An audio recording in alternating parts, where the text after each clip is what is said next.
Maayong buntag Luzon, Visayas ug Mindanao, mga kapobre. Adlaw karon nga Miyerkules, pitsa 20 sa Nobyembre 2024. Hinaot mga kapobre nga naata sa kapiskay sa atong panglawas. Hinubanan sa pag-ampo sa Ginoo nga tigaan pataog kabaskog. Aron sa atong inadlawng panginabuhi, makasugakod ta. Naana po ta diri sa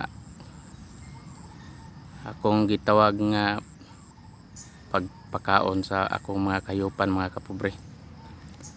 Mao ni atong naandan matag buntag. Mao na gini rotation sa atong kinabuhi kada buntag mga kapobre. Mga kapobre.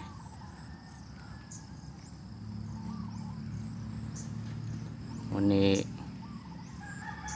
patawag na to nga sakripisyo itong kinabuhi matag buntag. Ayon niya mga kapobre, lahi naman po ang atong sagubangon sa ato na pong regular nga panarbaho, isip security guard. Muni pag-ingnon nga hinay-hinay lang kita.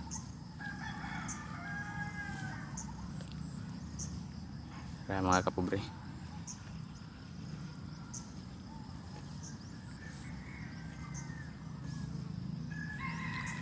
salamat, dagang salamat mga kapobre sa pambit sa ginagmayng panahon.